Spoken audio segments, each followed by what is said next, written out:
ಅಯೋಧ್ಯೆಗೆ ತುಮಕೂರಿನ ರಾಮ ಚಿಲುಮೆ ನೀರನ್ನ ಸಂಗ್ರಹಿಸಿ ನಿಖಿಲ್ ಕುಮಾರಸ್ವಾಮಿ ಅವರು ಅದನ್ನ ಅಯೋಧ್ಯೆಗೆ ಕೊಂಡೊಯ್ತಾ ಇದ್ದಾರೆ. ನಿಖಿಲ್ ಕುಮಾರಸ್ವಾಮಿಗೆ ಇನ್ವಿಟೇಷನ್ ಕೂಡ ಬಂದಿತ್ತು, ಅಯೋಧ್ಯೆಗೆ ಬನ್ನಿ ಅಂತ ಹೇಳಿ.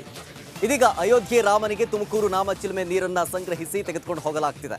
ಶ್ರೀರಾಮನ ಬಾಣದ ಪ್ರಯೋಗದಿಂದ ಉದ್ಭವವಾದಂತಹ ಈ ಒಂದು ಚಿಲುಮೆ ತುಮಕೂರಿನ ದೇವರಾಯನ ದುರ್ಗ ತಪ್ಪಲಿನಲ್ಲಿ ಈ ಒಂದು ನಾಮದ ಚಿಲುಮೆ ಇದೆ. ನಿಖಿಲ್ ಕುಮಾರಸ್ವಾಮಿ ಅವರು ನೀರನ್ನ ಸಂಗ್ರಹಿಸಿ ಅಯೋಧ್ಯೆಗೆ ರವಾನೆಯನ್ನ ಮಾಡ್ತಾರೆ. ನಾಮದ ಚಿಲುಮೆಗೆ ಭೇಟಿಯನ್ನ ನೀಡಿ ವಿಶೇಷ ಪೂಜೆಯನ್ನ ಸಲ್ಲಿಸಿ ನೀರು ಸಂಗ್ರಹಿಸಿ ಆ ನೀರನ್ನ ಅಯೋಧ್ಯೆಗೆ ರವಾನೆ ಮಾಡ್ತಾರೆ ನಿಖಿಲ್ ಕುಮಾರಸ್ವಾಮಿ ಅವರು.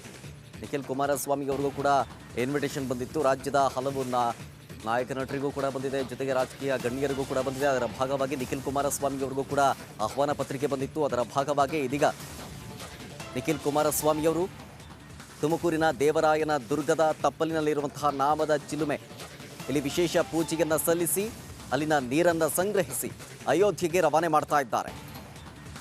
ಜನವರಿ 22 ಸದ್ಯ ಇಡೀ ದೇಶದ ಚಿತ್ತ ಜನವರಿ 22ರತ್ತ ನಿಲ್ತಾ ಇದೆ.